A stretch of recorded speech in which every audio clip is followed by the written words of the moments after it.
The night had rolled over the desert like a heavy wool blanket, muffling the cries of coyotes and whispering a cold wind through the canyon pines. The moon hung pale and round, lighting the rugged valley below the Sierra Blanca peaks. That's where Jack Hollister rode, a lone figure cloaked in dust and silence, his horse's hooves sinking softly into the earth as if they, too, respected the quiet of the land. Jack was a cowboy by trade and a drifter by habit, the kind of man who didn't stay long enough anywhere to let roots grow. He'd seen towns rise and fall, cattle rustled, and good men buried in shallow graves for nothing more than being in the wrong saloon at the wrong time.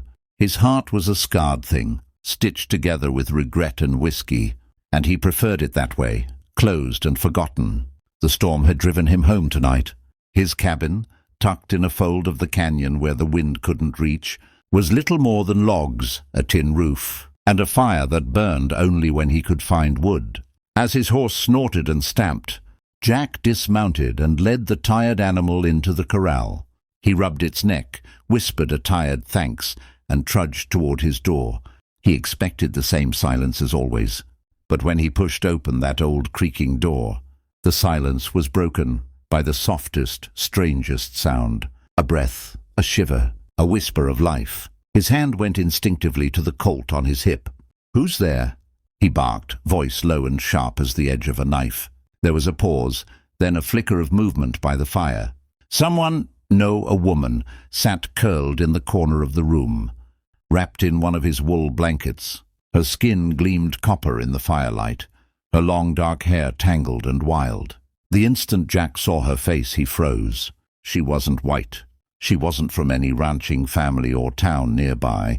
She was Apache, and she was terrified. Jack took a slow step forward, his boots creaking on the wood floor. "You lost, miss?" he asked carefully, though the tone was guarded, wary. Her eyes darted to his gun, then back to his face. She didn't answer. Her hands trembled, clutching the blanket tighter. "I said—" he started again, but she cut him off with a desperate, broken whisper. "Please, no kill." The words were thick, accented, but he understood. Jack holstered the gun. He wasn't about to hurt a woman, Apache or not. "Ain't nobody killing anyone," he said, softer this time. "How'd you get in here?" She looked toward the door, then at the window. Both closed. She must have come in while he was gone, maybe seeking shelter from the storm. Her bare feet were cracked and bleeding, her clothes torn and dirty. She looked like she hadn't eaten in days. Jack let out a slow sigh, rubbing a hand down his stubbled jaw. "You hungry?" Her eyes widened slightly, uncertain if it was a trick. He pointed to the pot by the fire. "There's stew. Not much, but it's hot." She hesitated, then nodded slowly. Jack poured her a tin bowl, watching as she took it with shaking hands, and ate like someone who hadn't known warmth or kindness in a long time. Every small bite seemed to thaw the frost of fear around her. When she finished, she sat quietly again, her gaze dropping to the floorboards. Jack leaned against the doorframe, studying her. "You got a name?"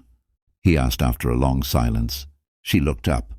"Tala," she said finally, the syllables soft as wind through sagebrush. "Tala," he repeated. "That's a pretty name." "You cowboy," she said carefully, her voice halting. He nodded. "That's right. Why you help me?" He shrugged, uncomfortable with the question. "Guess I couldn't leave someone freezing in my house. You looked like you needed a meal." But deep down, he knew it was more than that.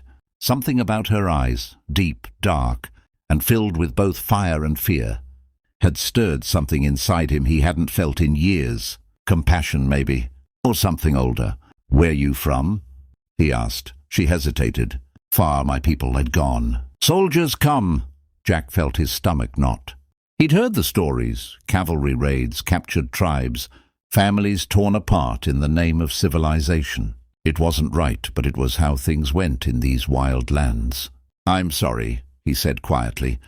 Her gaze lifted, steady now. "You sorry?" she asked, testing the words. "You cowboy." "Soldiers and cowboys, same." Jack looked away, shame flickering in his chest. "Not all of us," he said. "Some of us just trying to survive." She studied him for a long moment, as if weighing whether to believe him. The wind howled outside, rattling the shutters. The fire popped and threw long shadows on the walls. Neither spoke. It was the kind of silence that wasn't empty. It was heavy with things neither could say. Jack turned finally and threw another log on the fire. "You can stay the night," he said. "In the morning, I'll ride you somewhere safe." Her eyes widened again, fear flashing back. "No soldiers," she said sharply. "No fort, no town." Jack paused. "Then where?" She shook her head. "I don't know." He sighed. "We'll figure something out." That night, while she slept curled near the fire, Jack sat in his chair and stared at the flames, thinking. He told himself it was just one night, one act of kindness before he moved on. But somewhere deep down, he knew that wasn't true. Something about this woman had cracked the armor around his heart. He didn't understand it yet, but he felt it. Morning came with a pale light and frost on the ground. Jack stepped outside, breath steaming, and found her already awake, standing by the corral. She was watching the sunrise like it was the first beauty she'd seen in months. He walked up beside her.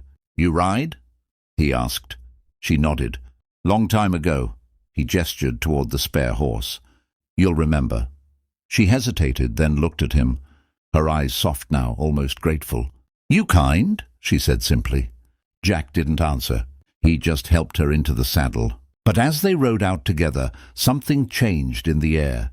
He didn't know where this trail would lead, only that he wasn't ready to let her go just yet.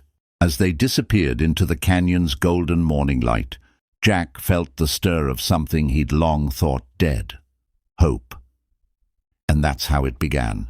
The cowboy and the Apache woman, two souls lost in the wild frontier, finding something neither expected, the courage to trust again,